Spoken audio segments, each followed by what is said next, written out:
नाज़रीन, ईरानी मेंबरान पार्लियामेंट ने पहन ली फौज की वर्दी। इधर खामनाई के इलाकाई जंग की धमकी, इसका साफ मतलब अब ट्रंप समझ तो रहे होंगे। मैं हूं इरफान रैना और आप देख रहे हैं न्यूज़ 18 का सोशल मीडिया प्लेटफॉर्म। ईरान की पार्लियामेंट में एक ऐसा मंजर देखने को मिला जिसने दुनिया को हैरान करके रख दिया है। ईरान के अरकान पार्लियामेंट ने अपने रिवायती लिबास को छोड़कर इस्लामी इनकलाब गार्ड्स कॉर्पस यानी IRGC की फौजी वर्दी पहनकर इजलास में हिस्सा लिया। ये यूरोपीय यूनियन के उस फैसले के खिलाफ बराह रास्त एहतजाज था जिसमें IRGC को दहशतगर्द तंजीम करार दिया गया है। ऐसे वक्त में जब अमेरिका ईरान पर हमले की मंसूबाबंदी कर रहा है और जंगी जहाज ईरान के करीब भेज रहा है, वहीं ईरान में कुछ ऐसा हो रहा है जो अमेरिका और ईरान के लिए मसला बन सकता है। ईरान की पार्लियामेंट में एक ऐसा मंजर देखने को मिला जिसने दुनिया को हैरान करके रख दिया है।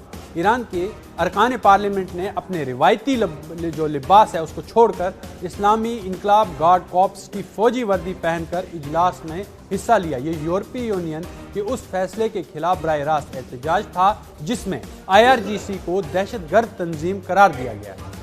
इधर सुप्रीम लीडर आयतुल्लाह खामनाई ने खबरदार किया है कि अगर ईरान पर हमला हुआ तो ये इलाकाई जंग बन जाएगी। शायद डोनाल्ड ट्रंप ये बात समझ रहे होंगे। ईरानी पार्लियामेंट इस्लामी मुशावरती असेंबली के प्लेटफॉर्म पर आज एक बड़ा बैनर लगा था जिस पर लिखा था, इनकलाब गार्ड्स दुनिया की सबसे बड़ी दहशतगर्द मुखालिफ तंजीम है। एक न्यूज़ एजेंसी के मुताबिक अरकान ने ये न सिर्फ वर्दी पहन रखी थी बल्कि यूरोप शर्म करो, अमेरिका मुर्दाबाद और इसराइल मुर्दाबाद के नारे भी लगाए। इनकलाब गार्ड्स के साबिक कमांडर और पार्लियामेंट के स्पीकर मोहम्मद बाकर कलीबाफ ने वार्निंग देते हुए कहा कि यूरोप ने IRGC को निशाना बनाकर अपने ही पैर पर कुल्हाड़ी मार दी है। अब हम यूरोपीय ममालिक की अफवाज को दहशतगर्द ग्रुप मानेंगे और उसके संगीन नताइज यूरोप को भुगतने पड़ेंगे। पार्लियामेंट के गुस्से के दरमियान ईरान के सुप्रीम लीडर आयतुल्लाह अली खामनाई ने बराह रास्त सदर डोनाल्ड ट्रंप को खबरदार किया। खामनाई ने कहा कि अगर अमेरिका पर ईरान पर कोई भी फौजी हमला अमेरिका करेगा तो ये सिर्फ ईरान तक महदूद नहीं रहेगा बल्कि पूरे मशरिक़ वस्ता में एक इलाकाई जंग को जन्म देगा। इस दौरान अमेरिकी aircraft carrier USS Abraham Lincoln और जंगी जहाज पहले ही खलीज अरब में तैनात हैं। ईरान ने दुनिया की सबसे अहम तेल की सप्लाई लाइन हॉर्मज़ स्ट्रेट में लाइव फायर मशकें शुरू कर दी हैं जिससे आलमी सतह पर तेल की सप्लाई का जो बहरान पैदा हो चुका है, एक बड़ा बहरान छिड़ गया है। ईरान में हाल ही में हुए मुल्क गिर मुजाहिरों को खामनाई ने गैर मुल्की तख्ता पलट करार दिया था।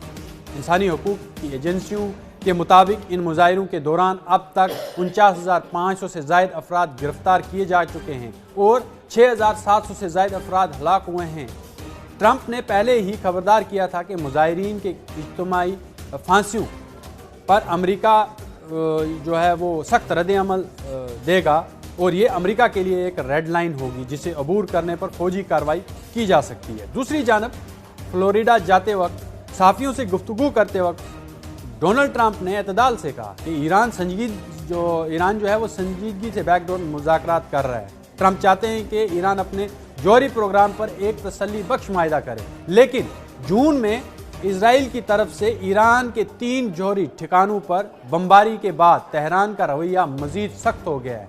अब ईरान अमेरिका और इजराइल के खिलाफ कोई भी कदम उठाने से गुरेज नहीं करेगा, यानी कि ईरान अब जंग के लिए पूरी तरह से तैयार है और हमें उसके नताइज भुगतने पड़ेंगे क्योंकि इजराइल ने जो पिछली बार लास्ट टाइम ईरान के जौहरी ठिकानों पर हमला किया, हालांकि किए तो अमेरिका ने थे, वो किसकी आइमा पे किए थे तो सब जानते हैं, लेकिन अब जो ईरान का स्टेप होगा क्योंकि वो खलीज अरब में आकर रुके हुए हैं जबकि वो अब जो स्टेट ऑफ हॉर्मज़ है उसकी तरफ बढ़ने से कतरा रहे क्योंकि वहाँ पर जो फ़ौज ने जो जंग का मैदान और जिस तरह से ईरान जंगी मशकें कर रहा है वो देखकर घबराए हुए हैं कि एक स्टेप अगर हमने आगे लिया तो ये क्या आलमी जंग का आगाज़ हो सकता है यहाँ से, क्योंकि ईरान के साथ उसके इत्तेहादी खड़े हैं, ایران مضبوطی سے کھڑا ہے اور جھکنے کا نام نہیں لے رہا ہے، اور جتنی بھی جنگی مشقیں امریکہ نے کی ہیں اس کا اس وقت مذاق بنتا جو ہے وہ نظر آ رہا ہے۔